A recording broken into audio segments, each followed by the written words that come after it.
Everyone, and welcome into this update about the All-A Classic as we recap some of the scores from yesterday and update you on some news regarding the All-A. Of course, with Snowmageddon coming in tomorrow and all the fun that looks like will be taking place over the next couple of days. The All-A Classic has announced that after today's games, they will postpone the semifinals and the finals of the tournament until February 1st. So as of right now, the boys' quarterfinal games that were supposed to start around 5 o'clock today, those games have been bumped up 2 hours, games 2 hours earlier than originally scheduled. Then going forward after today, the Saturday girls semifinal games have been moved to Sunday, February 1st at 8 a.m. and 9:30 a.m.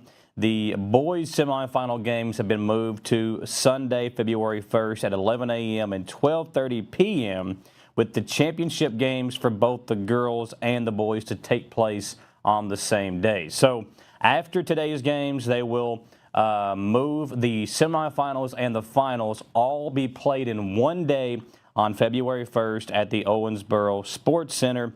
These changes will allow all teams to leave Owensboro today to arrive home before the winter storm hits, and the girls and boys teams who advance to the semifinals will be contacted early next week with further details. That is from the All-A Classic Board of Directors. So there are games going on right now, girls games taking place. If you want to tune into those, you can go over to one of our media partners, WKXO, that's 103.5 on your radio dial.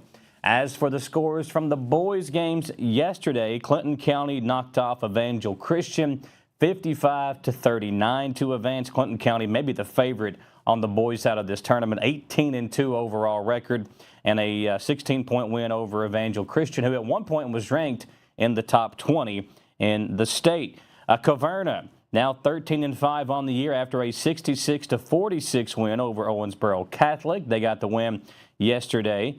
Walton Verona, a 2-point nail-biting victory over Somerset. 47-45 was the score there, and a low-scoring game. But Walton Verona with the 2-point win, they were led by Wyatt Shearer, who had 12 points, had at least 6 players with 7 or more points in the win for Walton Verona. And again, they advance with the win over Somerset. Breathitt County, my hometown team, the Bobcats, they lose 93-65, a blowout victory as Martin County puts up a lot of points. Braxton Keithley with a 32-point performance and 25 points from Bryson Dials as Martin County wins by 28 over the Bobcats of Breathitt County. Newport and Lexington Christian, another tight one, a 2-point win, almost the same exact score as the Walton Verona Somerset game, but Newport wins 45-43 over LCA. They get a big game from Amonte Lowe, who had 20 points and 7 rebounds for Newport as they get the victory. Harlan Independent defeats Nicholas County 64-60. That was the final there, as Nicholas County put up a good effort, but Harlan gets the victory, only playing 6 guys in the win, and everybody contributed for Harlan Independent, led by Ethan Huff's 17-point performance, as again they get the victory. Raceland and Kentucky Country Day, KCD losing in the first round as Raceland puts up 57 points.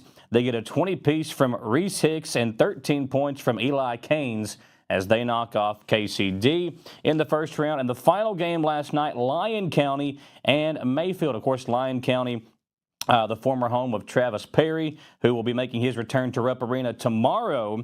They get the victory with a big performance from Bray Kirk. 27 points for him, 16 points for Nolan Kaufman as they knock off Mayfield in round 1 to advance to the quarterfinals, which will take place again at 3 o'clock today. So that first game is underway. Clinton County, Caverna. You can find that, again, on 103.5 WKXO.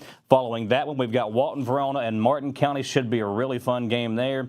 Newport and Harlan later on this evening, and then Raceland and Lyon County supposed to tip off at 7:30. So some big games taking place in Owensboro. Again, the finals have been moved to next weekend. We'll try to update you when those games and who will be facing off one another when we get all those details lined out. For now, thanks for watching this All A Classic update. Thanks for all of our great sponsors, and we'll see you next time on WBON TV.